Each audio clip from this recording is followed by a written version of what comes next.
Ever tried reading while jogging, cooking, or even juggling flaming torches? Yeah, it doesn't end well. But with audiobooks.com, you can conquer books without the circus act. Dive into over 450,000 titles, including more than 10,000 free ones. Get hooked on a bestseller, find your next obsession, or finally read that classic you've been avoiding since high school.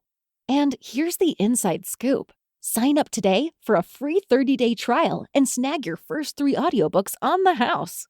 Sign up for your free trial at audiobooks.com/podcastfree today. That's audiobooks.com/podcastfree. Hello, dear listeners, and Happy New Year. Happy 2024. I am inserting this message at the top of my latest episode to you because I just wanted to highlight my upcoming book tour dates for The Busybody, which is coming out on the 23rd of January. We are now in the new year. This is just a few weeks away.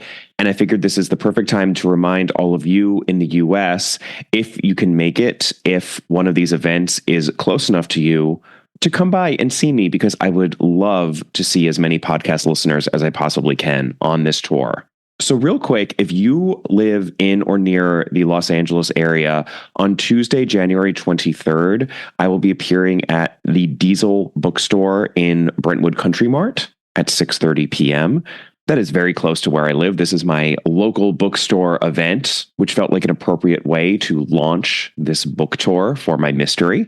The very next day, I will be up in the Bay Area in Northern California at Rakestraw Books in Danville, California. That's on Wednesday, January 24th at 7 p.m. And then the day after that, I will be in San Francisco proper at Books Inc. in the Marina, the lovely Marina. So that's Thursday, January 25th at 7 p.m. The week following, I will have headed south to the fabulous Murder by the Book in Houston, Texas. I'm appearing there on Tuesday, January 30th at 6:30 p.m. And the next day, I will have headed west, but not as far west as I'll eventually go, because I will be stopping off in Scottsdale, Arizona at the equally fabulous Poisoned Pen bookstore. So that's Wednesday, January 31st at 7 o'clock p.m. And then back at home, but a little further afield in Pasadena, I will be appearing on Wednesday, February 7th, in conversation with Deborah Netburn of the LA Times. Now, Deborah is one of my very oldest friends. She's a longtime listener of this podcast, and she is also the person who wrote that lovely article in the LA Times about the podcast and my relationship with Catherine and how it all came about and what it all means, which appeared some time ago and which I discussed on the podcast in a previous episode.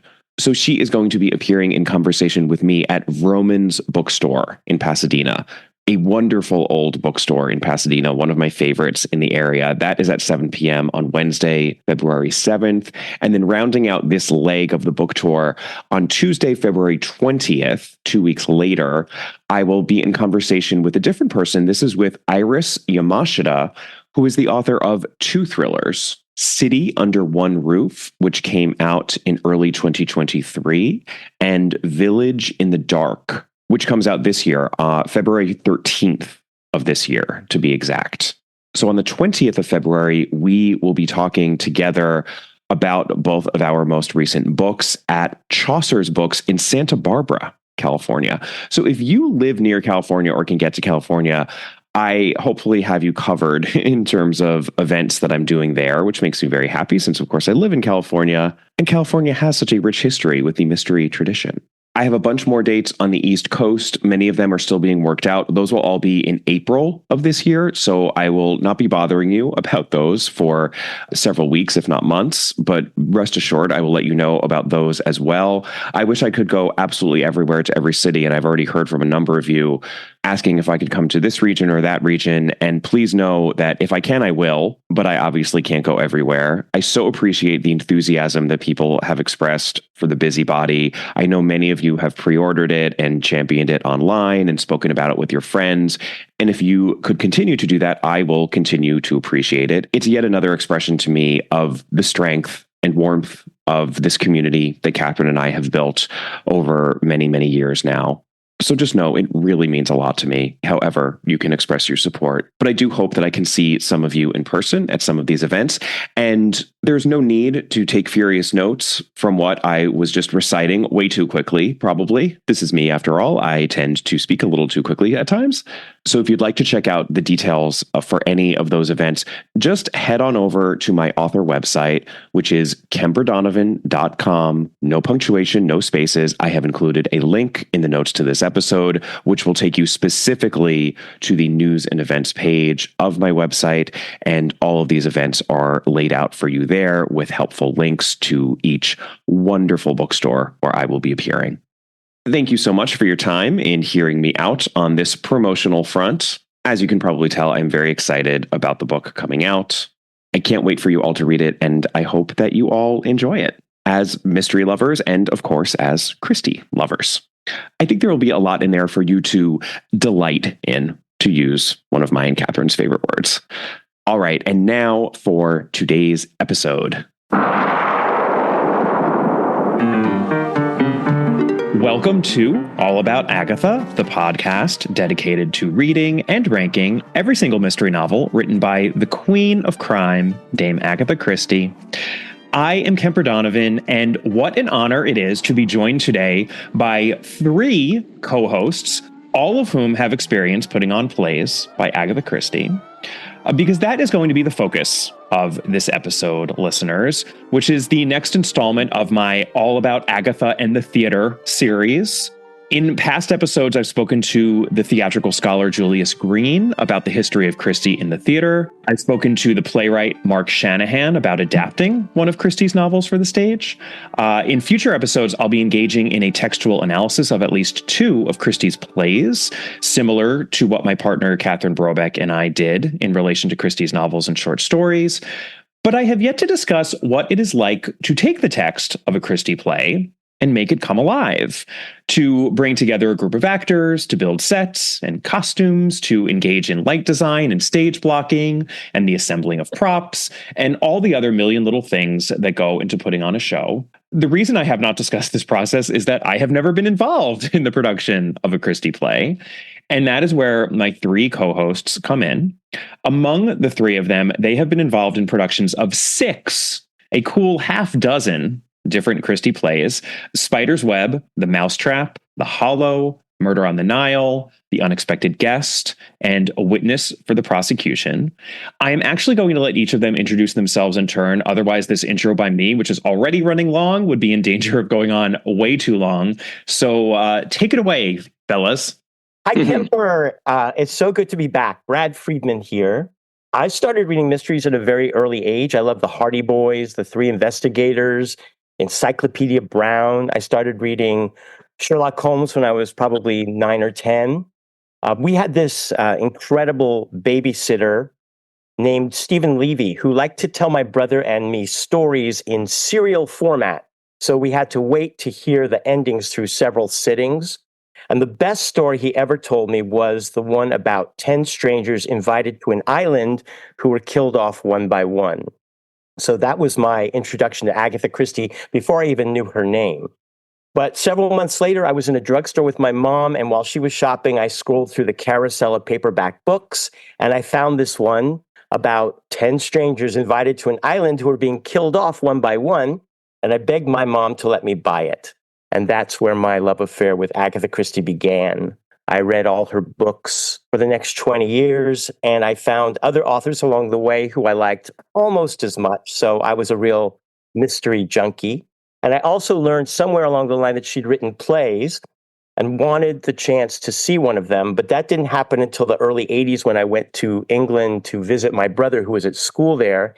And I made a pilgrimage to the St. Martin's Theater to see The Mousetrap. And then a few years after that, I became a high school drama teacher, and it was inevitable that I would use my pulpit to indoctrinate the school community into the cult of Christie. So I began with The Hollow, and over the years I went on to direct And Then There Were None, 2 productions of The Mousetrap, and there's a half play we have to talk about probably, which is Leslie Darbin's adaptation of A Murder Is Announced. And then last year, a local theater company hired me to direct Murder on the Nile. So evidently, I'm becoming the Bay Area's go-to guy if you want to produce a Christie play. And I don't mind encouraging that idea one bit. Thank you, Brad. All right, next up. Hi, I'm Chris Deal, and thank you, Kemper, for having me on. This is a real honor, and also a shout out to your dearly departed Catherine Brobeck.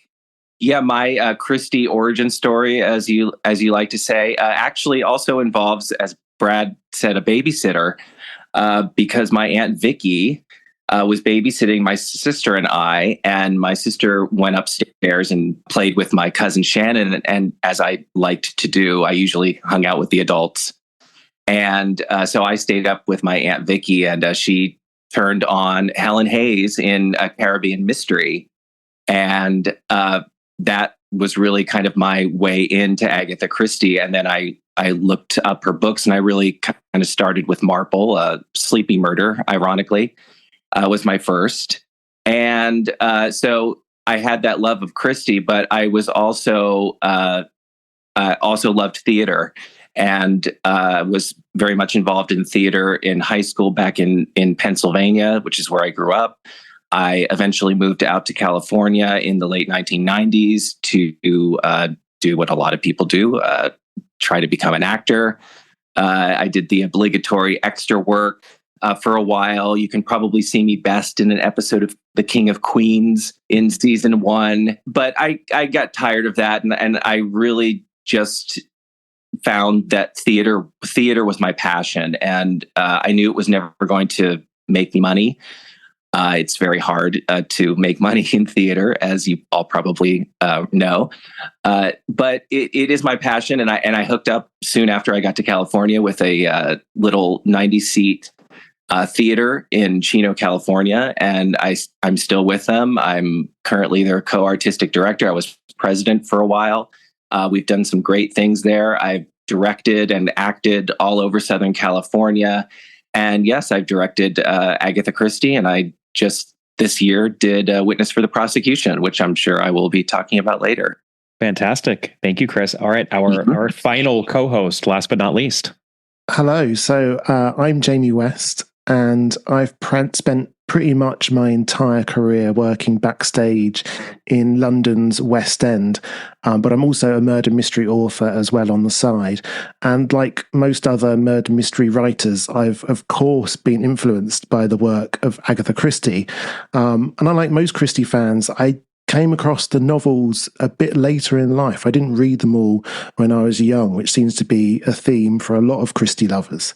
But it was actually doing a production of Spider's Web at my local amateur dramatic society that was what inspired me to pursue a career in theatre in the first place. And my first experience of Christie was through that play. So you might say that I've been twice inspired by Agatha Christie during my lifetime. But there's a real connection between Christie and the theatre for me personally, which I think is probably a little unusual for most Christie fans who would have come by way of the books perhaps, or the TV adaptations. But yeah, I'm really thrilled to be on this podcast to talk about my two loves, Agatha Christie, murder mystery, and the theatre. Thanks for having me. All right. Well, thank you to all three of you. It is not an easy thing to introduce yourself on a podcast in this sort of a forum. I forced my three co-hosts to do that so that I didn't have to introduce them as I usually do on this podcast. But those intros were so much better than anything I would have done. Thank you for that. I think we got a real sense of the ways in which you three have had similar experiences, but also different ones coming to Christie and the theater. And, you know, what I love is that you all do have experience putting on Christie plays in a more intimate venue than, say, a Broadway or West End show. Not that there's anything wrong with a Broadway or West End show. Jamie actually has a great deal of experience, as he mentioned, with the West End. But I've talked so many times on this podcast about how important the quote unquote amateur productions of Christie really are in the theater space. Practically every single day of the year, there are productions of various Christie plays being put on in these smaller sorts of venues, in regional theaters, in community centers, in schools, and elsewhere. And I think it's such a key non-textual way that Christie is introduced to many people, as Jamie just mentioned, I think it's just as important as the film and television adaptations that we tend not to talk about it as much. So we are going to do a whole lot of talking about it right now.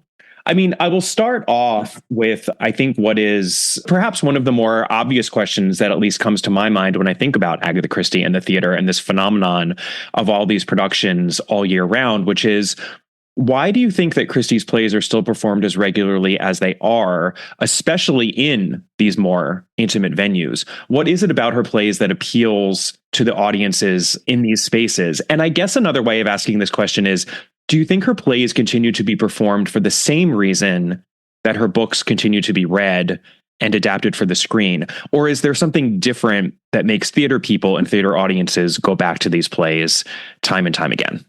I tend to think that her name is what draws people to the theater, just like it draws people to her books. I tend to believe that professional theater not very kind to the whodunit. I think they put their nose up to it, just like some people do to the whole mystery genre. But Agatha Christie tends to transcend that. I think that having appeared so much on TV and film has really upped Christie's popularity. Mark Aldrich says that in his book about Christie and the film, that so many people today, maybe most of the fans, come to Christie on the screen before they go to her books. So I think her name draws people in. We can talk about the structure of her plays and why they're so much fun, but she does invite the common man to play armchair detective, and I think people enjoy doing that. The audiences that I've observed always have a blast trying to figure out who done it. And I think the fun of a Christie play is what really brings people in. And in times like we have right now, I think people are looking for that kind of distraction and that kind of intellectual distraction. So that's why I think people love Christie today. I'm curious because I agree that I think the whodunit on a stage is such a fun evening of theater, and it's one that doesn't seem to get done nearly as much in the big sort of gonzo professional way. And I think, you know, the regional or the smaller productions really do make good use of that. And they know that it's going to draw people in and that people are really going to enjoy those performances. Are there non-Christie mystery plays that get produced and put on a lot? Or is this really just a Christie thing where, because it's her name and because at this point it's almost become synonymous with mystery, which is why, you know, books constantly get compared to Agatha Christie, even when they're almost nothing like Agatha Christie, except that they're sort of within the mystery genre. Is it just really because of the name Agatha Christie, or are there other mystery plays that get performed just as regularly as hers do? You know, Kemper, every time I go to New York, I go to the drama bookstore. And a few years ago, I went up to the people at the counter and asked them if they could recommend some mystery plays, because I love mystery plays. I've produced a couple that aren't Christie, but we got into a big conversation about that. There aren't a lot of whodunit writers. There are many who do this for schools.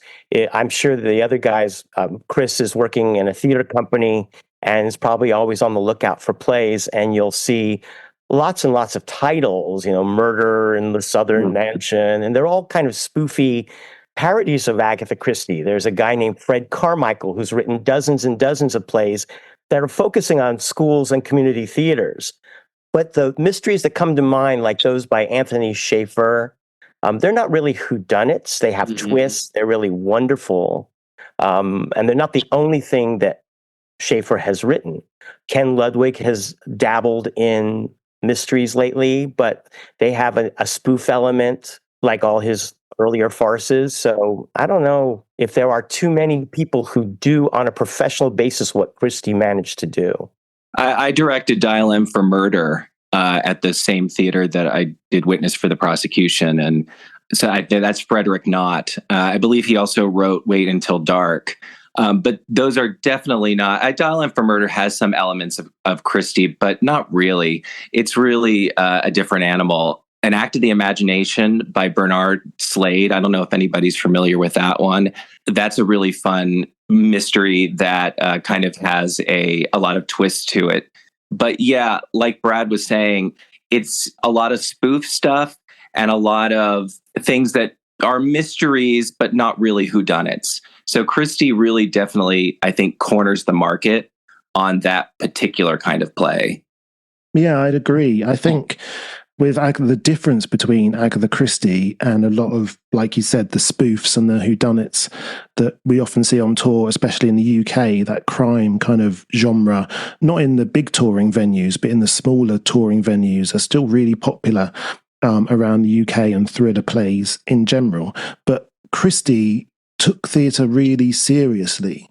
And even though some of her plays are very light, very comedic, she never took murder lightly. And I think the same is true for her books. She never took murder lightly. You know, in those cozy crime books, people die in weird ways, in wacky ways sometimes, don't they? But that's never true of Christie, even though maybe the characters in the play might not take murder seriously and they might sometimes be joking about it. The murders are always really serious. And I think that is what is the difference between Christie's work and certainly Christie's theatre work compared to, you know, some of the more spoofy whodunits that you see going on around the place.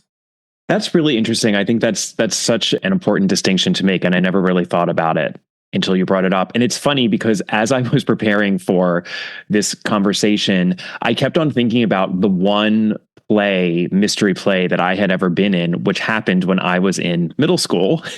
And it was a spoofy murder mystery. It was not an Agatha Christie, and it was very spoofy. The only thing I can remember from it is that someone had poisoned the vichyssoise soup. And like, that was sort of like poisoned the vichyssoise. And it was like meant to be this comedic moment and like, oh, and that's just not, you're so right, Jamie. Like, that is not Christie. There are characters within Christie that might make light of murder, but you never get the sense that Christie herself is making light of murder. And she is always able to keep it on sort of the right side of things. And she does not really go into spoof and satire.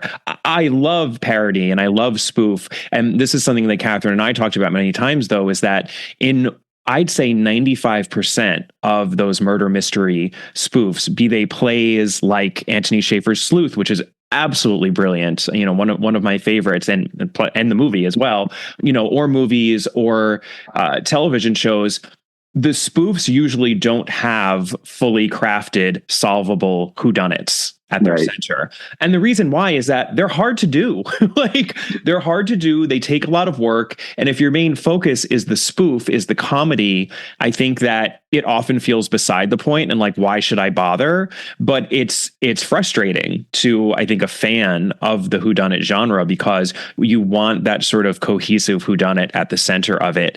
And it's just almost always not there unless it's a Christie. So that is interesting that, of course, there are other plays such as Sleuth or Dial M for Murder, which can appeal to, you know, they can scratch that mystery itch. That it does seem like Christie herself at least has the majority of these sorts of plays. Obviously, there's always going to be exceptions to that. I'm generalizing wildly here, but I think that's really interesting.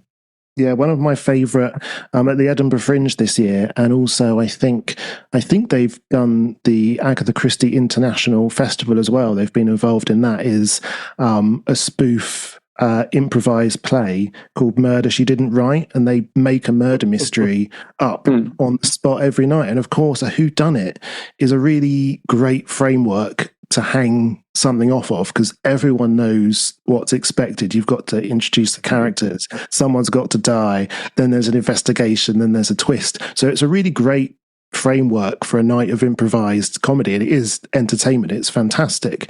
But I think sometimes, you know, some of the less good murder mystery plays, shall we say, do the same sort of thing. They go, oh, a whodunit's quite easy because you just follow this this kind of framework and just hang everything off that. But that doesn't necessarily lead to a satisfying evening out, even though the comedy group are very, very good and very, very funny. For a proper play, perhaps, it doesn't lead to a satisfying night out at the theatre. When I was in London a few years ago, I went to see The Play That Goes Wrong. I'm desperately in love with all of those actors. I laughed so hard. But what's wonderful about that play for us is that it's a murder mystery that they butcher. And in the end, it turned out that the mystery itself was actually pretty good. I really enjoyed both the play they were spoofing and the mess that they made of it. But I think people are drawn to mysteries, and it's too bad that professional theater doesn't really capitalize on that. They're not interested. Well, this is sort of related to what we're talking about, but it strikes me that getting an audience to engage with an investigation in a live theatrical space is very different from what an author is doing on the page or what a creative team behind a film is doing. I actually wrote my undergraduate honors thesis on this topic. I think I've mentioned this on the podcast before. So allow me to pontificate for a second, but both novels and film involve a great deal of narrative control, right? Whereas in a play, the audience is exerting more of that control. In a novel, you either have a third person narrator or a first person narrator, usually, who is directing your attention and telling you certain things. And in a film, we of course have the camera, and the camera is the narrator, and you can focus in on things or zoom in or zoom out or cross cut or do whatever you want. So novels and film, I think, are very similar in their exertion of narrative control, but a live audience in a theatrical space can look wherever the heck they want and pay attention or not pay attention. So my question to all of you who have been involved in putting on these mysteries, these whodunits, is how do you get the audience to notice or not notice what you want them to? What are some of the technical or creative ways that you pull off a successful murder mystery in a live space? And have you drawn on what Christie herself is doing in these plays, or do you sometimes find that you need to add some tricks of your own when you are bringing these scripts to life? Well, I can talk in regards to A Witness for the Prosecution, which we just did, which I just directed in the round. And when I first heard that they were doing that, I thought that was crazy. I just didn't think the play could be pulled off in the round, especially in this theater, which was very, very, very intimate. The audience is practically on stage with you. And I really, really wanted to, and this is where some spoilers will come in if you haven't seen or read Witness for the Prosecution, which you very much should. There is a very important deception in this play that I really, really wanted to pull off. And I at first didn't think it was possible to do so in the round in such an intimate space until I read the third act, the first scene of the first act, and I realized the third act, I'm sorry, and I realized that it could be done outside, even with the dialogue, the way it was written. They talk about it being a really foggy night, and it lent itself to being outside the courtroom. And I was able to add fog to the scene, and I was able to have the actress walk around and turn away from the people that she was closest to make sure that they didn't realize it was her. Of course, she was a brilliant actress, so she was able to pull it off by her performance. But I remember on opening night, I was so concerned, that the audience was going to see through this. And I was listening backstage, and you could hear everything, and I was waiting for the audience to start, because I had seen Witness for the Prosecution where they did not pull this off, and the audience is audible. They start talking to themselves. Isn't that the same? Is that what, and you can hear it. And wow, I didn't hear a pin drop when she came out. And I was like, yes, I pulled it off. And the audience is just absolutely so vocal. And I can't believe how well Witness for the Prosecution worked. I was such a naysayer. Witness for the Prosecution works in the round like gangbusters. It involves the audience into the play. The actors can actually break the fourth wall. Sir Wilfrid can talk right to the audience. They feel like they're part of the courtroom. I was amazed at how well it worked. I feel like it brought the show alive in a way that I had never seen it before. So yeah, I highly recommend to people, do it in the round. It's great. I hope I answered your question. I may have veered off into some weird thing, but I think you did. You totally did, because I think we talk so much on this podcast about costuming and how a fair portion of Agatha Christie's tricks on the page come down to visual tricks, right? Yes. Costuming, someone's wearing a wig, or they were in bad lighting, so you weren't able to see them properly, and they were pretending to be someone who they weren't, and how it can be difficult to pull those tricks off in the film and television adaptations. And it's funny because I think you can make the argument that it's much harder to pull off those tricks in a theatrical space because, as you said, you have to make sure that she's turning away, especially from like the front row who's right there, because they'll totally just see her.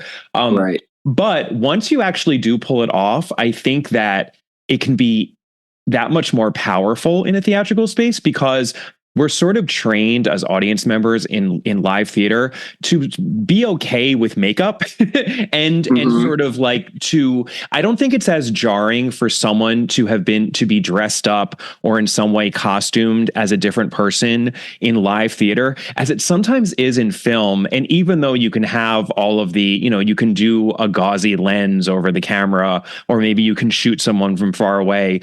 Sometimes, I mentioned Sleuth actually, and I've never seen Anthony Schaefer's Sleuth as a live theater piece. I find, because that too comes down to there's some makeup hijinks that are happening there, right? Someone is dressed up as someone else and there's this big reveal.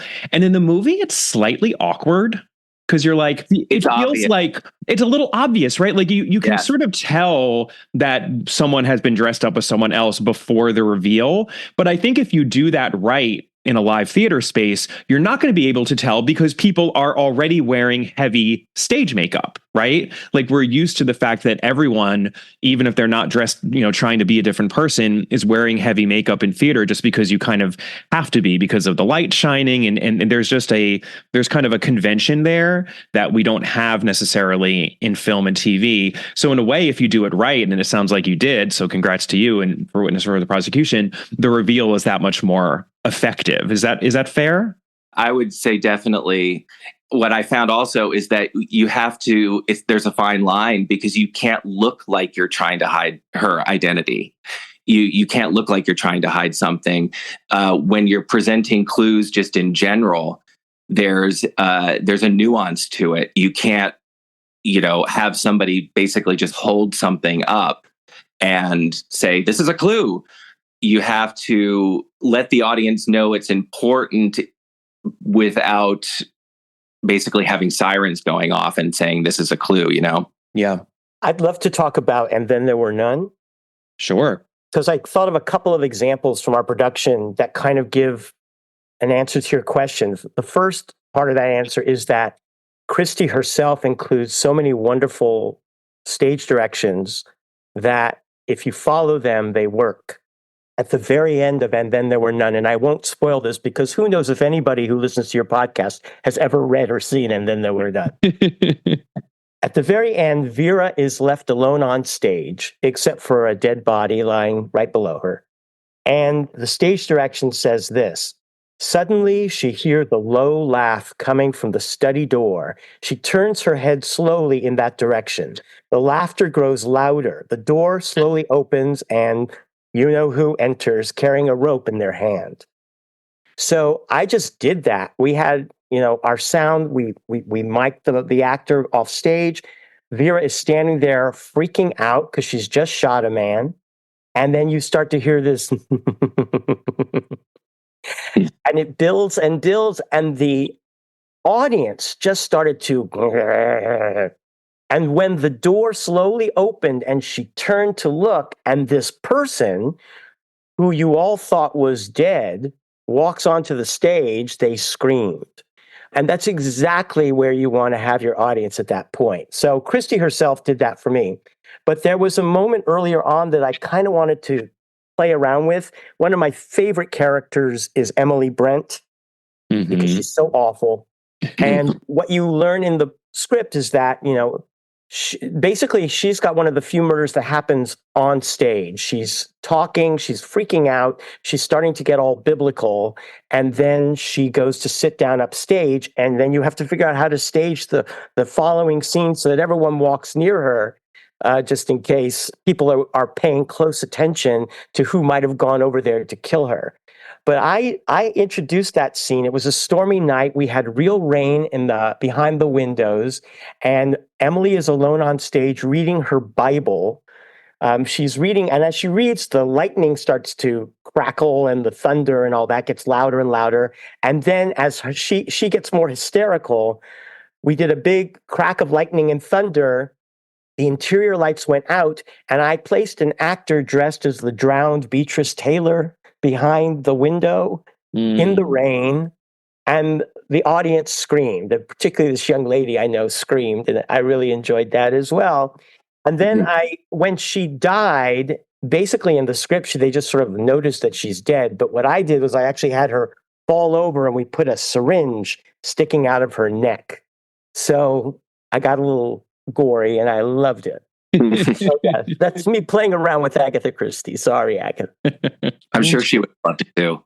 I mean, talking about Agatha Christie's staging, this is one of the things that I think kind of proves that she was a brilliant playwright and not just a writer writing plays, because she knew how to craft a night out of the theatre. It wasn't just about the characters and giving them words. You can almost, the way she's written it down, you can almost imagine she staged it in her head almost and is kind of writing it down. And I know she liked to work with actors and directors, and I'm sure there was a collaborative process going on there as well.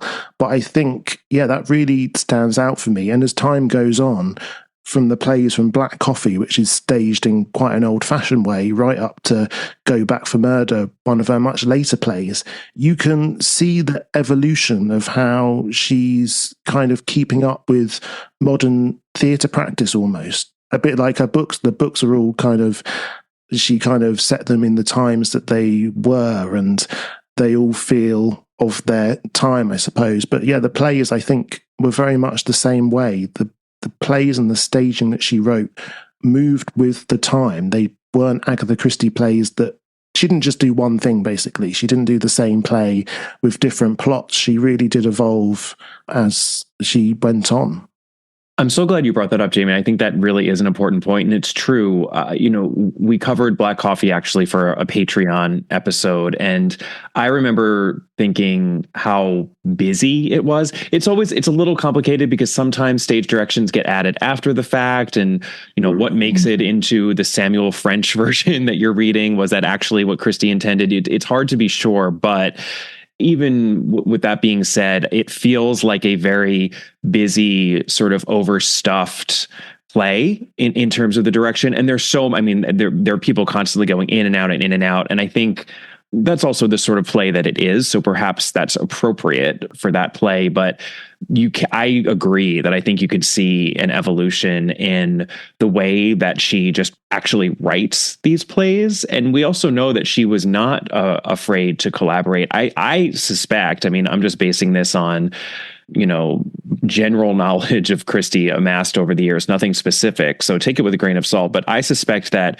she really loved the collaboration that she could do in this medium with directors and producers, as opposed to what she was doing with her books, where, she did her thing, and then anything that was, coming from an editor was sometimes, I think, regarded as a bit of a nuisance. She doesn't seem to have had that mindset when it comes to her theatrical productions whatsoever. I think she really embraced, she loved that period where it's like you test something out and like, oh no, that didn't seem to work. Mm-hmm. Let's alter it. Let's try to do something else. And I think that appealed to her nimble mind and just her endless powers of invention. She could always try it a different way because she had a million ideas about everything. And I think we can really see that she, by the 50s and the 60s, she had really honed her craft. I'm going to use this as an opportunity to ask what in some ways is the $1 million question, which is, do we think that Agatha Christie was as good of a playwright as she was an author? Because I suspect that most Christie fans out there would say, if they love Agatha Christie as much as I do, and as much as we all do here in this discussion, they would say, well, Agatha Christie is one of the greatest mystery writers, if not one of the greatest writers ever. And her plays are okay. That I think is sort of the prevailing thought on Christie as author versus Christie as playwright. But I'm curious because you two, all of you are huge fans of Christie as a novelist. So I don't want to downplay that either. I'm curious where you come down on this issue of Christie as author versus Christie as playwright. I think she is a brilliant playwright, but I think she was much more steered in a way as a playwright because things have to be to attract an audience. They have to be a commercial success. So I think anytime she kind of deviated from writing murder or thrillery plays, they didn't necessarily get put on. It was always the whodunits, the thrillers, the crime stuff that people were looking for. So there's almost a bit more kind of restriction in that kind of way of what she was able to do. Whereas an author, she could pretty much write anything and it would get published, and sometimes it did. But there's a bit more external influence with the plays, aren't there? You've got to convince a producer to put the money in, then you've got to convince the actors to do it and all that kind of stuff. So yeah, I think there's a bit more restriction in the type of work she was able to do, but the type of work that she did do, most of it, they're really enjoyable nights out of the theatre. That's what I think about pretty much all of her plays. That's really interesting because there are those plays that she did in the 60s. Verdict is probably the most infamous example, where she was clearly trying to do something different. And she had been established as, this is Agatha Christie, the playwright who brought you Witness for the Prosecution and The Mousetrap and Spider's Web all at the same time on the West End, and who is going to give you a good night at the theater in terms of a whodunit that you're going to enjoy. When she tried to break out of that mold and do something different, as she did with Verdict, which, and Julius Green has talked about this. We talked about it a bit in our conversation on the podcast. You can track that back to some of the earlier plays she was doing, which were not mysteries and were much more character-driven dramas. You can see that she had that side to her as a playwright. It's a little bit the muscle she exercised sometimes as Mary Westmacott, or in some of her more Mary Westmacott-ish novels that she wrote as Agatha Christie. When she tried to sell that material to audiences, it didn't work. I mean, Verdict was just a bomb. Versus, you're right, anything that she put out in terms of books, people were just going to buy no matter what. So she didn't really have that room for experimentation in theater that she did when it came to her books. I've never thought about it quite that way, but I think that's a fair point, and I think that probably can explain why, to me, I mean, I'll be honest, it feels to me like her output as a playwright, it's excellent, and it was successful in its time, and it continues to be successful in a significant way to this day. But it does to me feel a little more circumscribed or limited than all that she's doing when you really sit down and read her books closely. It seems richer, perhaps, but yeah, I'm curious what the rest of you think about that. And I don't want to take away from her theatrical output either, but I also want to be realistic about it in relation to her books and just sort of have that discussion. So I'm curious what the rest of you think. I don't know if I've ever really in my head separated Christie as a playwright or an author. I think I've always just saw her as an author who dabbled in different things, whether it be her Mary Westmacott titles or occasionally writing poems and sometimes plays and mystery novels. Obviously, she's most famous for mystery novels, but I don't know. I feel like she's doing something a little different in everything she does, but it all feels like Christie to me. So when I read her plays, I don't know. I don't really think of them that much differently from her novels, but I guess she is doing something different in regards to, if you're looking for the same thing that she does in her novels, in her plays, I think you're going about it the wrong way. You're pushing back on the premise of my question, which is totally warranted. No, I mean, I think that's a valid answer too. I mean, why do we have to put the two at odds with each other? Why does it have to be Christie the novelist versus Christie, the playwright. He also wrote so many more novels, so perhaps it's a little unfair in that regard as well, because we just don't have as many plays to compare. Especially, I think we have maybe 3 kind of classic Christie plays that you could say are mentioned in the same breath as the best of her novels. That seems to be about a fair percentage, I'd say. Would those plays be obviously The Mousetrap and Witness for the Prosecution and whatever you call it these days, and Then There Were None. And then There Were None. Yeah. Even though not that I necessarily think those are her 3 best plays, but I think those are the ones that everybody knows and everybody kind of puts out there as the best of Christie in theater. Well, I don't want to be Five Little Pig-headed, but I just think she's a far better novelist than a playwright.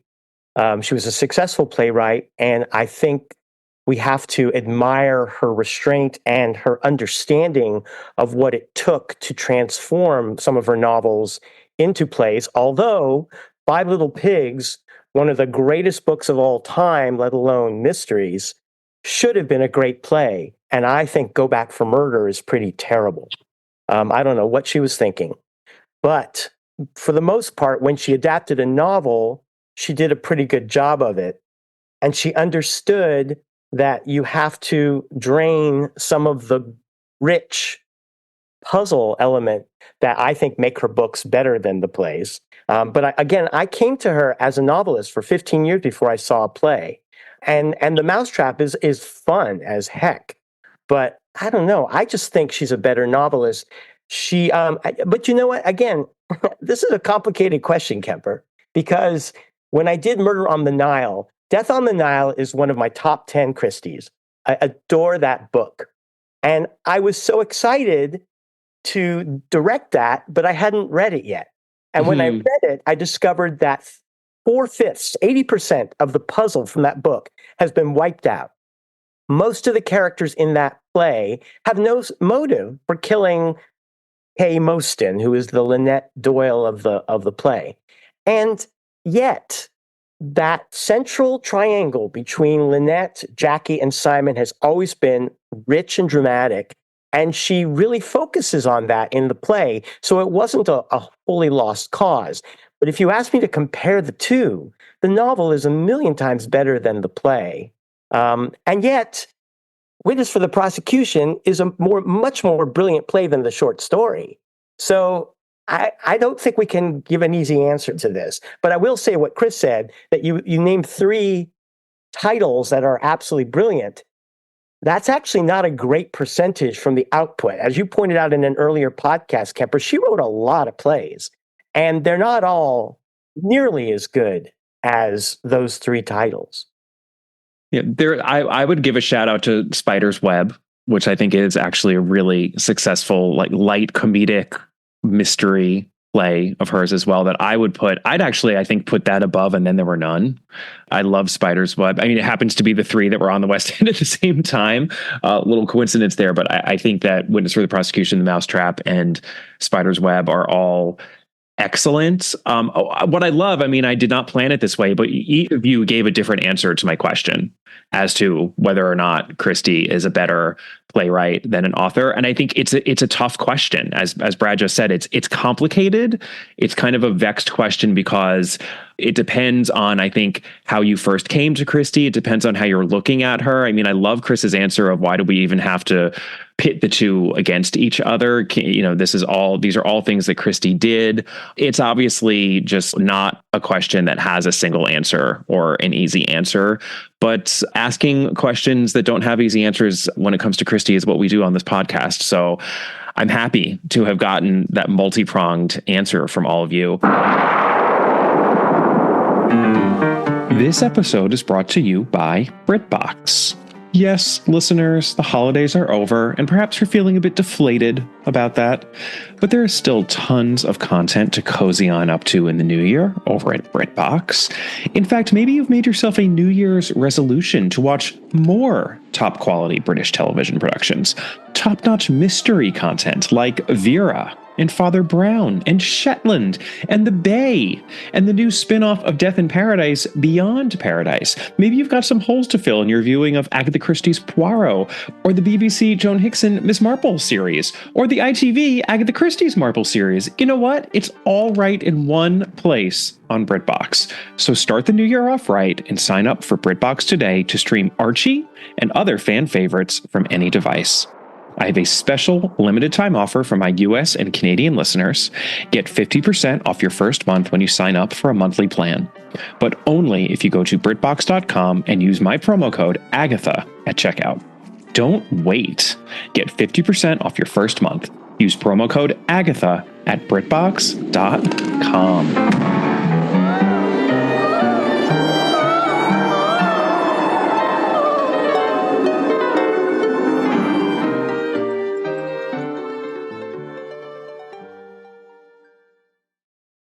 Why don't I pose an easier question to each of you? Because we've already kind of been talking about it, but do you each have a favorite play of Agatha Christie's? I think her best play is Witness for the Prosecution. If you change the ending, I love And Then There Were None. I think The Hollow is a great play, and I actually think it's one of her plays that she adapted from a novel where she took out Poirot, I think, successfully.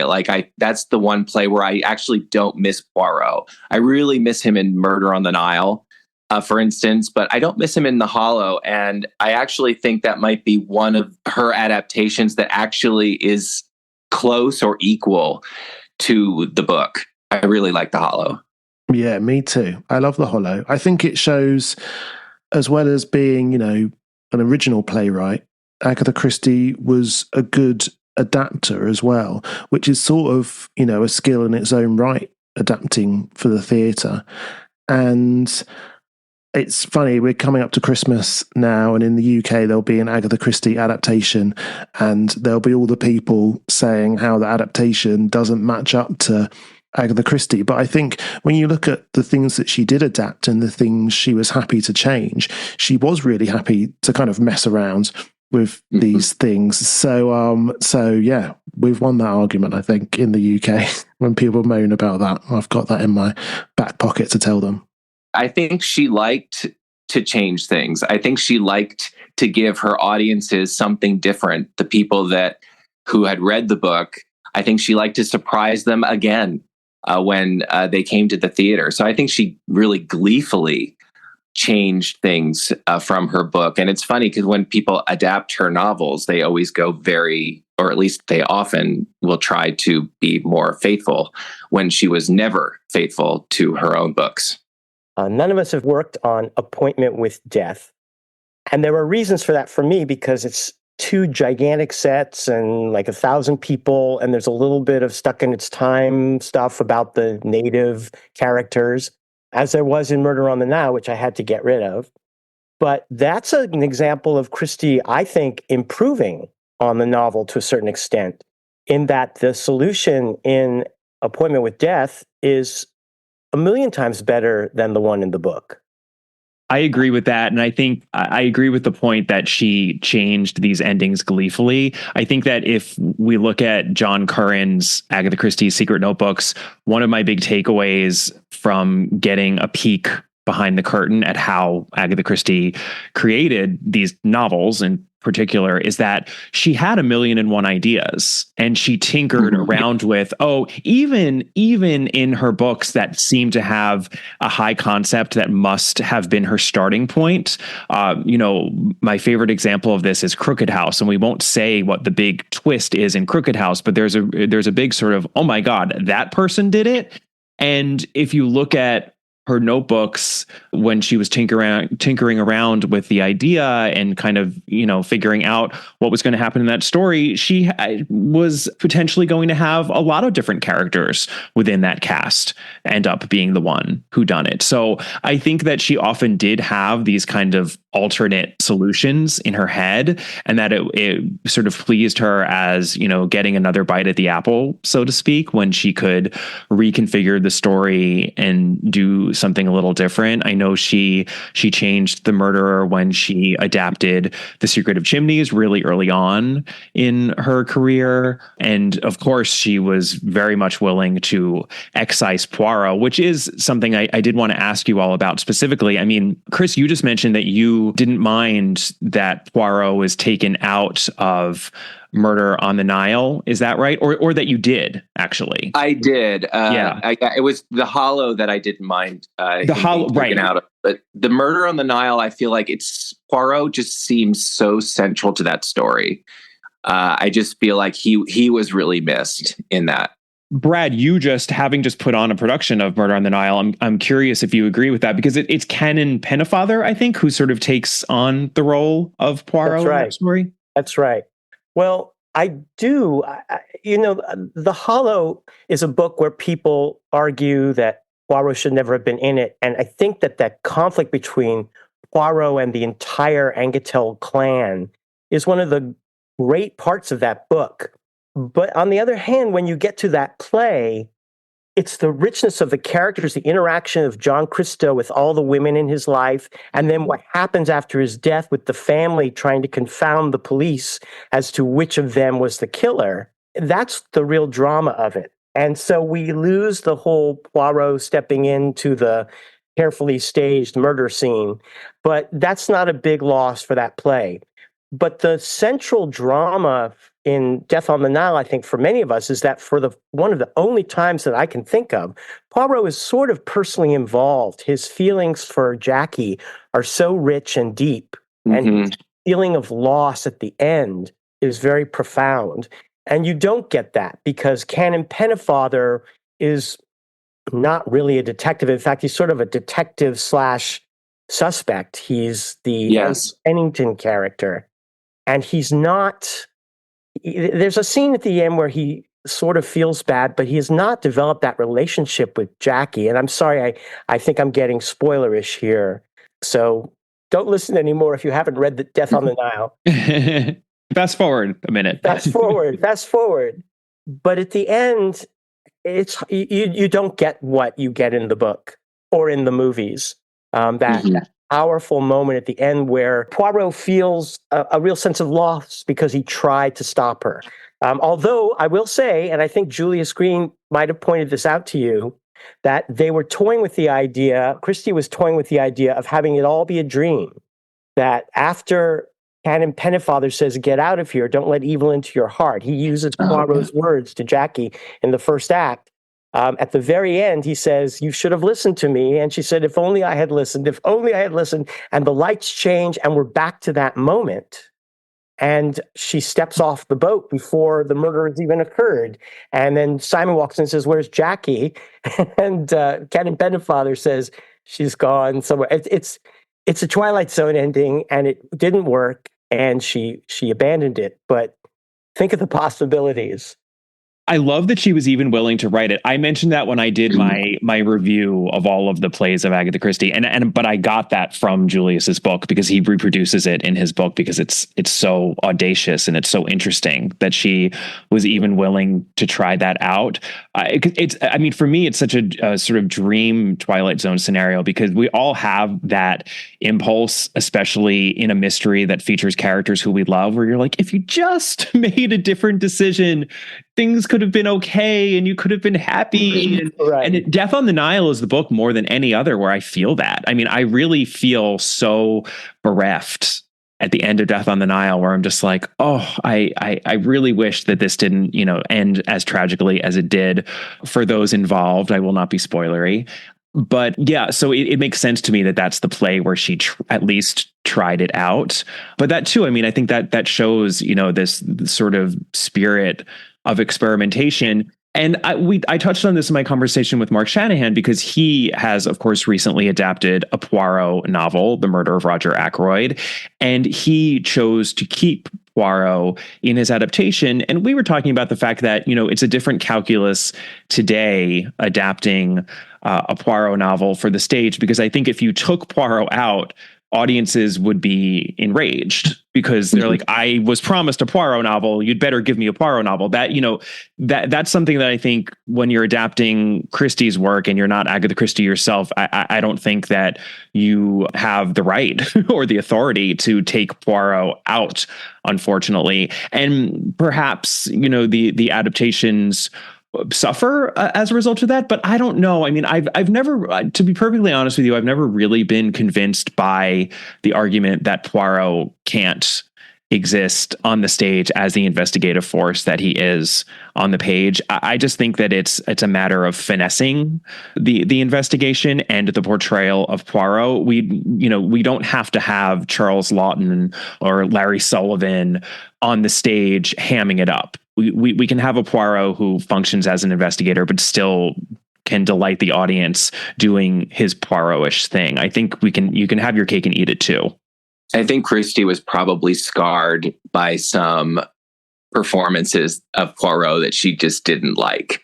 And I think that's really all that it was, honestly. Because you're right. There's no reason why Poirot can't be a character. He works just fine in Black Coffee. I've seen Black Coffee. I saw a production of Murder on the Orient Express recently, a Ken Ludwig adaptation of Murder on the Orient Express. Yep. Poirot works just fine on the stage if you have the right performance. So much of it comes down to the performances, don't they? That's one of the things that Agatha Christie can't control. And it's one of the biggest things that people take away from a play when they come and see it. But here's the challenge to that. In mystery fiction, the detective is the outsider. They're not part of the drama. They come into the drama and they resolve whatever horrible thing happened as a result of the conflict within the group, the closed circle. Sometimes Poirot is there in the beginning. He's being consulted. Sometimes he doesn't show up until way into the story. So as much as I would like to see much more of Poirot on stage, I feel like a playwright who's adapting one of the books has to show some discipline in allowing Poirot to sort of become a part of the scene. If we put Poirot into the hollow, he can't show up until the middle. And I think audiences come in thinking, if it's an Hercule Poirot play, I want to see Hercule Poirot. All we have to do is watch the David Suchet series to see the challenges of this. Sometimes it works to put him in at the very beginning when he wasn't there before, and sometimes it's intrusive. So we have to kind of figure out case by case where Poirot would fit in dramatically so that he doesn't steal the show. Yeah. That's a good point. I mean, and that is such a perennial problem of the Suchet series, especially because they often would have to dispense with the Poirot as, detective being consulted, because that would just get stale so many times. So they would have to take away that easy framework and then still insert him into the story early on, somehow get him involved. And it was awkward. And I think it's especially awkward and importantly awkward because it goes to that fundamental premise of, this is not someone who's supposed to be among the cast of characters that our story is about. He is supposed to be a bit of an outsider. He's supposed to be separate. So how do you do those two things at once? I do think it's possible, but it is a challenge, and it's something that requires some negotiating and some skill. And I think playwrights who are adapting Christie should at least be hyper aware of that. It's interesting. In some of her plays, she actually moves the questioning into an offstage room, and we kind of focus on, I think she does it in The Hollow a little bit, and sometimes in Spider's Web, the questioning disappears into a different room and we focus on the characters left behind, because that's more dramatically interesting, more than perhaps a detective just asking a load of questions. Although, of course, that can be super interesting. Witness for the prosecution is kind of entirely questions in a courtroom, isn't it? But it's funny you say she was scarred by her performances early on and those interpretations of Poirot. It'd be so interesting to see what would have happened if that was all delayed. Those plays were in the 30s. The acting style was much bigger, a lot different than if she'd have premiered Poirot in the 50s or the 60s even. So no microphones. Yeah, it's kind of fun to see. Well, exactly. Those performances had to be big It's fun. When I worked on Book of Mormon, there's a poster front of house because that's the same theatre that Alibi premiered at, Prince of Wales Theatre, and there's a picture downstairs of Charles Lawton, and it's the expressions of a sleuth, and there's lots of different pictures of him in different poses, acting in different ways, and it's just like you can almost, from those 6 or 7 pictures, you can almost imagine what his performance as Poirot would be like, and it would have been bombastic, quite frankly, but I think it would have been incredibly entertaining, but certainly not Agatha Christie's intention for Poirot, I would have thought. And I think that's a good point too, because I think so much of what Christie ended up doing in the theatrical space was almost in some ways defensive, in that she had these adaptations. Alibi was certainly a big one, but she had these early adaptations of her work performed, and there was a lot about them that she seems not to have liked, or that she thought, I at least want to have more control over this situation. And because of that, she wrote in reaction to what other people had done with her work, and the career kind of progressed from there. But the path dependency of that, if that hadn't been the case and she had more just been able to organically, adapt her work the way she wanted to from the get-go, I agree. I think that some of those plays would look different from how they do today. Well, I would like to ask all of you, in the best tradition of the All About Agatha podcast, in which Catherine and I were never afraid to be critical, sometimes to the consternation of listeners. We certainly have our novels that we adore, and then we have our novels that we do not adore as much. I would love to ask you about the Agatha Christie plays that you might not like as much, perhaps ones that you've decided not to put on, or that you might have had a bad experience with, or that you're just not as big of a fan of. I'm curious if there are any Christie plays within her oeuvre that you cannot abide. And if so, I would love to hear why. Well, I would like to ask a question of, I think it was Chris who said you had done a production of The Unexpected Guest. Yes. Mm-hmm. So that play bothers me for some kind of tricky reasons. I feel like there's a problem with one of the main characters in there. And I don't know how one would present that play in modern times, because aside from that, it's got a wonderful twist to it. But I wondered how you approach that, because that's a hard play for me to consider ever directing.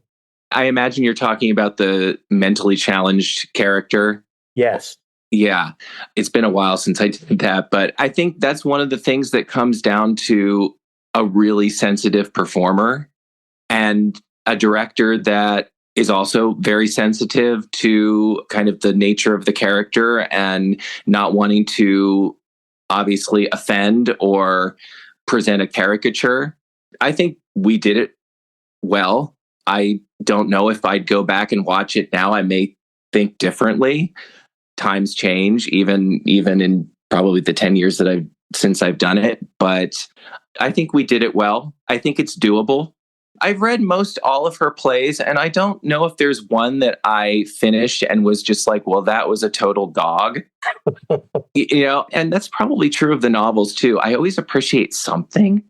Probably the one that would be a little difficult for me to do, and I think that it was probably Appointment with Death, as I think Brad was talking about earlier. That's just a really hard play for many reasons. And while the ending, I think, is better than the book, for some reason, and I don't want to give a spoiler here, but that particular kind of ending, and it's kind of hard to not spoil it, but I find it a bit unsatisfying. If you know the ending, that kind of ending is a bit unsatisfying, I think, for a whodunit.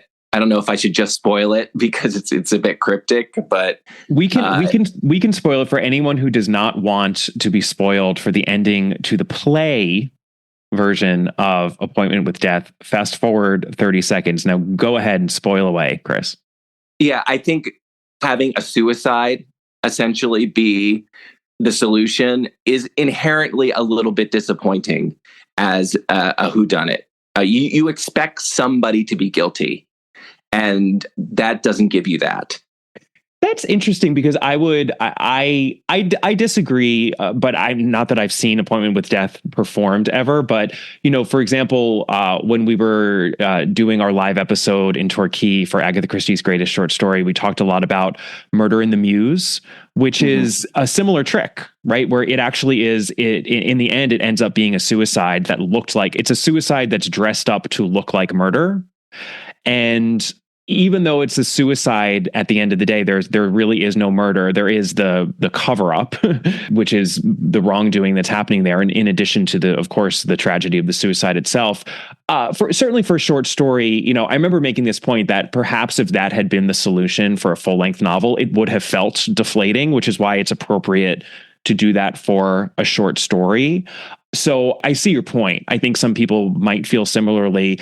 I don't know. For me, because it's an alternate solution to the novel, I just kind of love the idea of how radically different it is. And also, I think the character who ends up being, the focal point of the play in that she dies by her own hand. This is Mrs. Boynton, who is by far the most memorable character in that story. It's the one who people remember. I mean, she is one of Christie's best villain characters. Making her even more of a focus feels right to me. But I'm curious what you think, Brad, because I know you've talked before about that alternate ending as well, even in this very conversation. Well, even Murder in the Mews, as I recall, the suicide is dressed up to look like murder as an act of revenge against the man who drove Jane Plenderleath. Is that who dies? I believe so, yes. To suicide. So there's much more to it than just covering up the suicide. Sure. And then this, again, we're giving away some of Appointment with Death. There's a wonderful moment in the book where Mrs. Boynton turns to Sarah King and says, I never forget a name or an act or a face. And it's a looking over the shoulder moment, which I love in Christie, because she's letting somebody know that I have something on you. And that is an example of her love of power. But in the end, that love of power is being expended on a comic relief side character. And there's nothing wrong with that. And that character is a great character, and that having them be the killer is fine.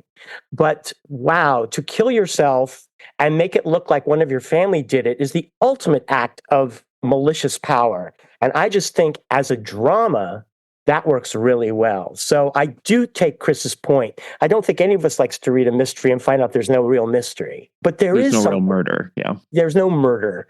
But there is something about this. She's been murdering her family emotionally for years, and now she wants to take them to the grave with her. She wants to destroy them forever.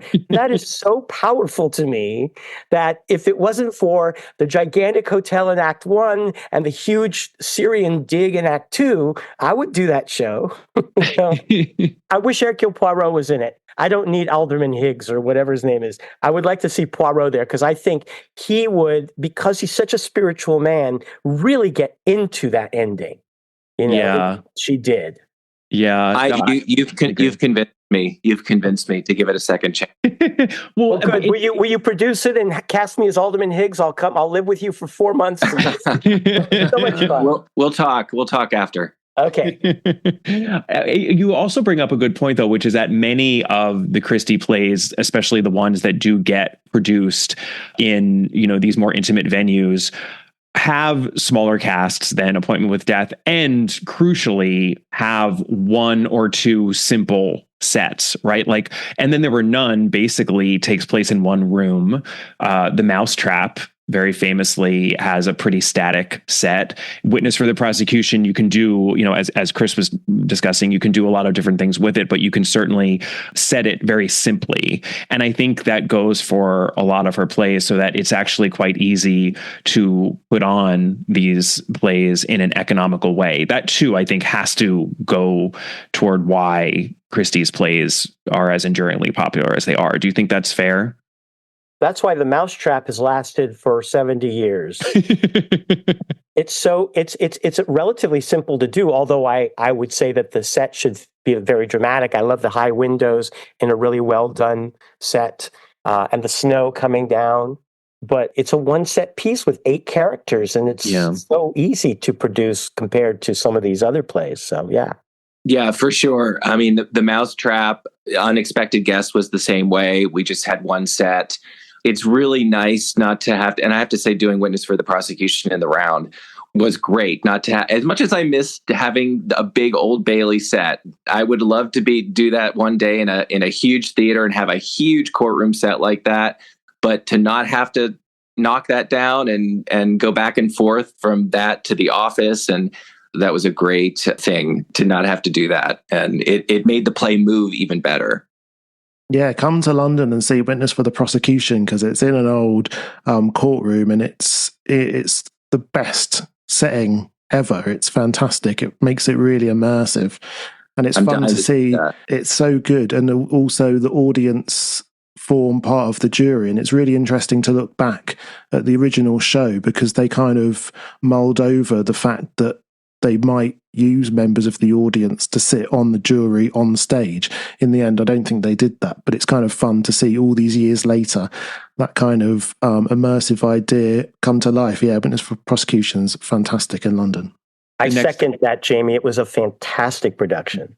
Yeah, I was not able to see it the last time that I was in England, and I was very chagrined by that. So it is at the very top of my list the next time I'm there to see it. And for anyone who might not be getting to England anytime soon, to London, there's this program, Alan Carr's Adventures with Agatha Christie, which I watched recently and reviewed for the Patreon account.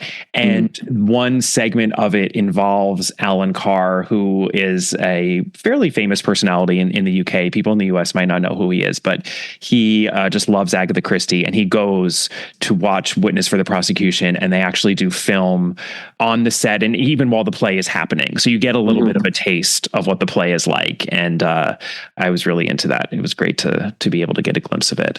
I'm giving myself a Christmas present of joining BritBox, so I will acquaint myself with Alan Carr.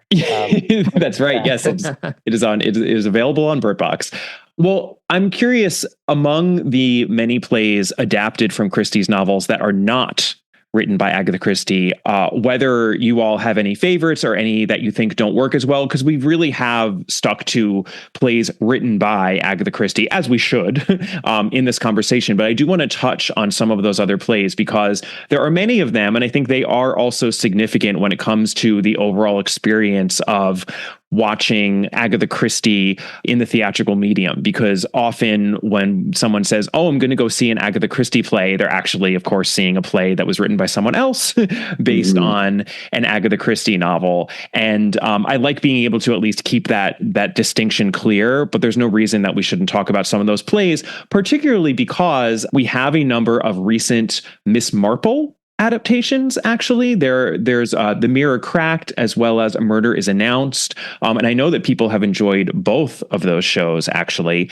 So while we're talking about this sort of subset of plays, I'd also love if someone could talk about the phenomenon of Miss Marple now coming onto the stage, and why or why not Agatha Christie chose not to adapt Miss Marple for the stage herself. I wish she had, but perhaps she had a very good reason not to. I'm curious what you all think about that. Well, I selected A Murder is Announced as a production because I desperately wanted to put one of the detectives on stage. I wanted to put Miss Marple there. And as a high school teacher, I have to say that when you find a play that has 7 great roles for women, you grab at it. So I think that's true in community theater too. So is that sorry, Brad? Just is that because you tend to have a lot of women who are interested in acting and yes, and sometimes you just don't get the boys out for the plays. Right. When we did, and then there were none. I had 5 women in it. And I'll leave you to imagine which roles they played. Well, the butler was a housekeeper, and the judge was brilliantly played by a woman. Never mind that in 1939 there were probably no women judges on the bench, but what the heck? What the heck? Trend.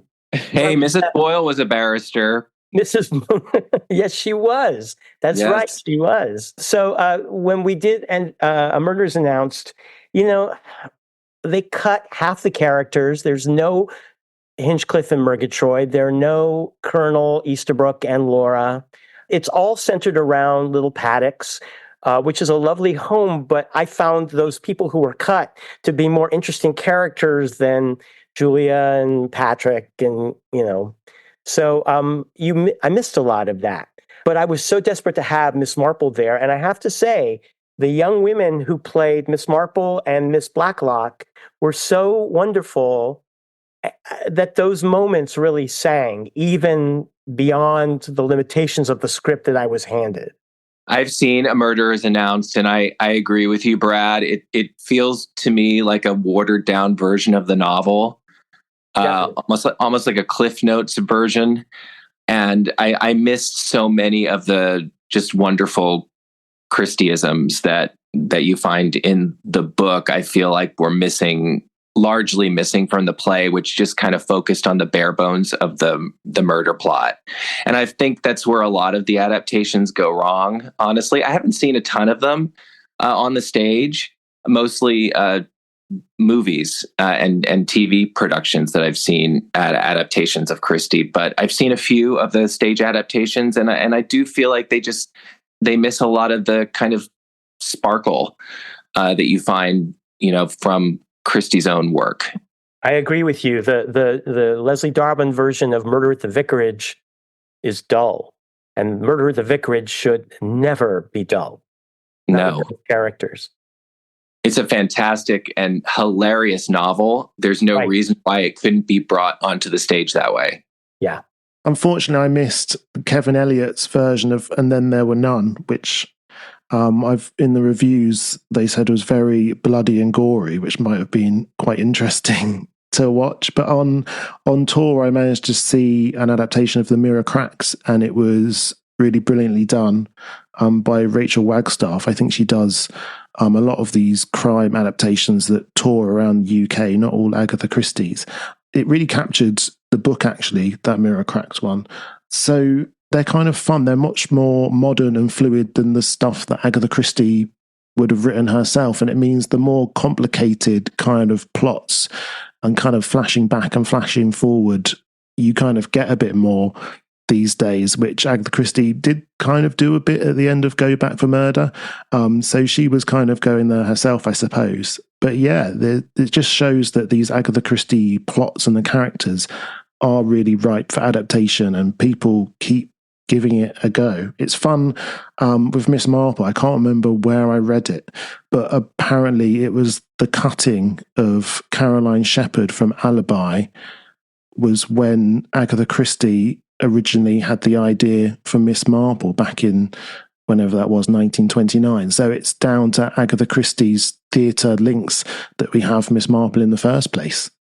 I'm so glad you brought that up, because yes, I believe that the character was aged down, and there was the whole, aging down of Caroline Shepherd and the sexing up of Poirot as Beau Poirot, and she just hated all of that. But interesting to me then that she wanted this older Miss Marple-ish character in the stage version of Alibi, but then shied away herself from bringing any of the Miss Marple stories to the stage. I have no answer for that, and it's not really a question that I've really seen asked before, but I do find it interesting. And I would imagine that since she was so reluctant to put Poirot on the stage because she thought that he would overwhelm matters. I mean, my best guess is that she thought that Miss Marple would simply not work in a theatrical space because she's the opposite, right? That she's retiring.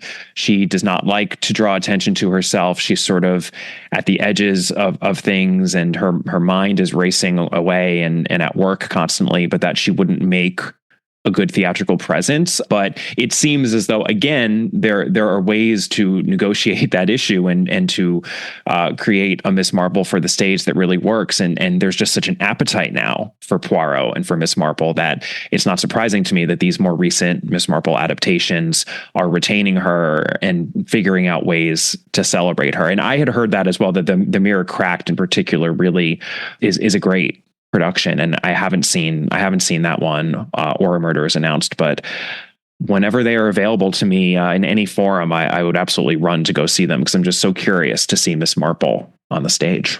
Well, we talked earlier about the idea of a play where the like Spider's Web, where the police interrogation happens off stage and you focus on the characters that you're interested in. And I think that works perfectly for Miss Marple because she doesn't interrogate. She lets the police do their thing and they can come in and report to her while she gets to fiddle around with the suspects as a social equal, or, doing her thing, which I think could be quite charming on stage. But I may be prejudiced. I just think she might work really well on stage. And I'm really excited to hear that it works with The Mirror Cracked, because I would love to see that and then direct it. And, Who doesn't want to do Marina's frozen look, right? What a great moment for live theater. Yeah, I mean, I agree. I think, people sometimes complain that Ms. Marple on the page, she doesn't investigate. There are almost no clues, like no physical clues, and it all really comes down to insight.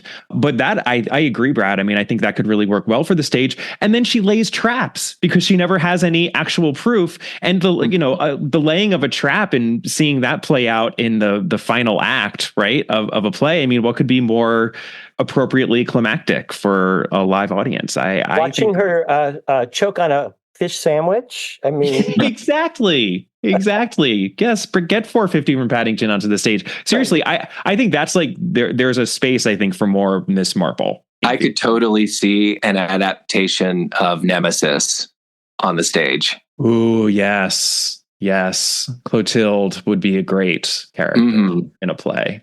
That last showdown would be a great scene. Yeah. Well, this actually leads me to my final question. I have taken up so much of your time, all three of you, and I'm so appreciative that you've all come together and discussed as much Agatha Christie in the theater as you have with me. But I never let anyone go without asking the age-old question on this podcast, which is Poirot or Marple. And yes, you do have to choose.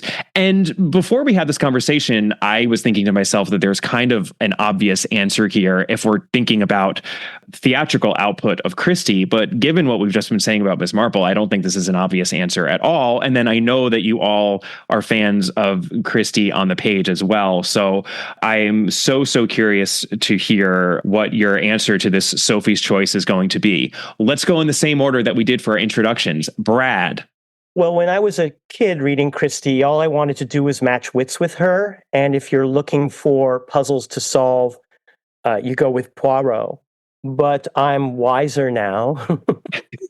And I'm just finishing up a year-long project of rereading and, in honor of All About Agatha, ranking the Miss Marple novels. And I just think Miss Marple is such a rich character, and that through her, Christie does things that she never does with Poirot.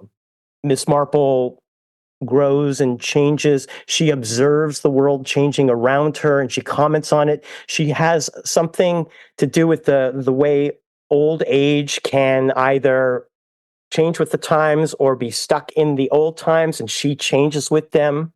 And I just be honest, I want to hang out in St. Mary Mead. I want to go to the Bantries on a Tuesday night and tell old mystery stories. I want Miss Marple to tell me I remind her of the schoolmaster whose kindness and good taste in books led to fame, fortune, and a really hot husband. That's what I want. So Miss Marple for me.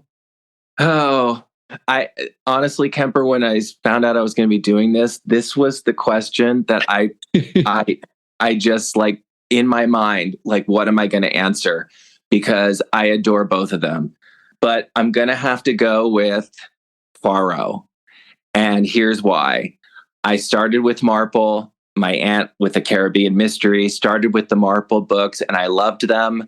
But I had a friend in high school. We rode the same school bus together, and she had just finished Death, as it was called for us, Death in the Air, Death in the Clouds. She had given it to me. She said, here, you should try this. And I said, oh, I don't know about Poirot. I like Miss Marple. Well, I read this book, and when it got to the reveal, I just loved how that reveal went, where Poirot, and I still remember to this day, Poirot is going through the whole case. He tells somebody at the beginning, I thought you were the killer at first. And later on, a few pages later, that same character says, "When did you stop pitching on me as the murderer?" And it says, "Poirot wheeled on him. I never stopped. You are the murderer." And I still remember my young self just gasping at that. And I loved that so much. I loved the theatricality of it. It's still one of my favorite murderer reveals in a Christie. It's not my favorite Poirot book, but I love that moment. And Poirot had my heart from then on. And as much as I love Marple, and I want to say Marple, it's got to be Poirot. All right, Jamie. Yeah, I'm not there on Marple yet, but just because I've not read as many I've not read all the Marple books, but I have read most of the Poirot ones. And I think, like Chris was saying, I just enjoy the theatricality of Poirot. And I think you can see why so many actors want to get their hands on him, because, you know, you get that close up at the end for the last 15 minutes of a film or the last few minutes of a show. Obviously, he's center stage, but yeah, I really love the theatricality of Poirot and just the way he kind of does those reveals with such, you know, stagecraft in a way. And that's in a way that Marple doesn't. But I feel like I am going to ask him the same question in 5 years' time, and I would not be surprised if my decision changes. Those are all good answers because they're all reasoned and backed up with facts. Two of you are, of course, wrong.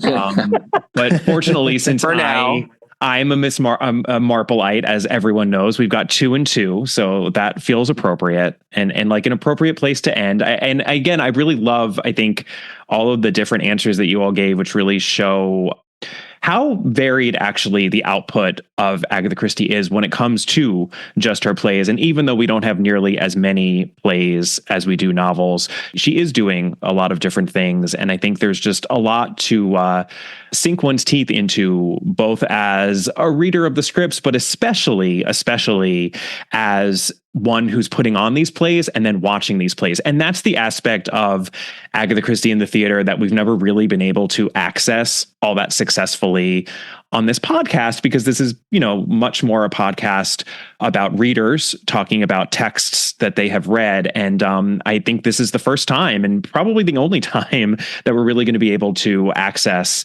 that live sort of theatrical experience in a meaningful way by means of the three of you who have been so involved in Agatha Christie's plays. So I thank you so much for all of your time and for coming on here. I am actually going to provide links having to do with all three of you in the notes to this episode, because Brad is one of the best bloggers in the biz when it comes to mysteries. And I've talked him up his blogging skills before, but I will include a link to his blog. I will include a link to Chris's theater in Chino, especially for those who might be in the area or visiting the area and might want to stop by and see something sometime. And Jamie, as he mentioned, is a mystery novelist in his own right. So I will include a link to his first book that he published. And hopefully you can all stay up to date with what these three gentlemen are doing. And I hope that among the three of you, you have many more Agatha Christie plays in your future.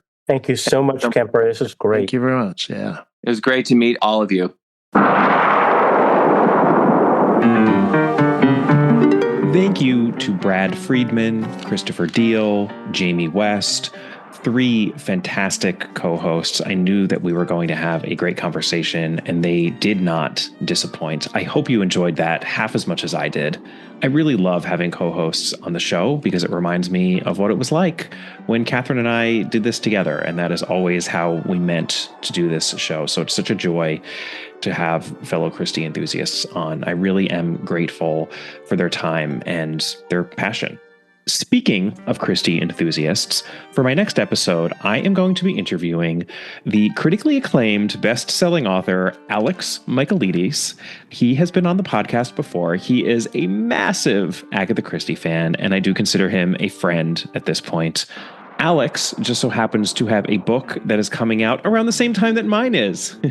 I think his might be getting a little bit more coverage, but that's okay. That is as things should be. He is a rock star and he writes brilliant thrillers, very much inspired by Agatha Christie and his love of all things mystery. And I'm really looking forward to speaking with him again about his new book, which is called The Fury. It's out very soon all over the world. I have already read it and I absolutely loved it. I highly, highly, highly recommend it to all of you. So feel free to go out and pre-order it. Pre-order my book first, but then pre-order Alex's. He doesn't need your pre-orders as much as I do. I don't think he would mind my saying that. So that will be next time. And of course, you could always check out the podcast's Patreon page if you want more all about Agatha content. If you want to hear my thoughts on the recently aired BBC adaptation of Murder is Easy, that is what I covered for January's Patreon episode. So head on over there if that sounds of interest. I've provided a link in the notes to this episode, but that URL is www.patreon.com/allaboutagatha. You can email me at allaboutthedame@gmail.com. You can find the podcast on Twitter at allaboutthedame and on Instagram at allaboutagatha. You can find me on Facebook at Kemper Donovan Books. You can find links in the notes to this episode for the easy pre-ordering of my upcoming mystery novel, The Busybody. It won't be a pre-order for much longer. Pretty soon, I will just be saying, click on the link to buy my book. Please, please buy my book. You can also check out my upcoming tour dates in the United States. I've provided a link to the relevant page on my author website, also in the notes to this episode. And as always, if you haven't yet rated the podcast, please just take a moment to give it a quick rating. And if you'd like, give it a review also. And I'll see you next time. Happy New Year, everyone. Bye.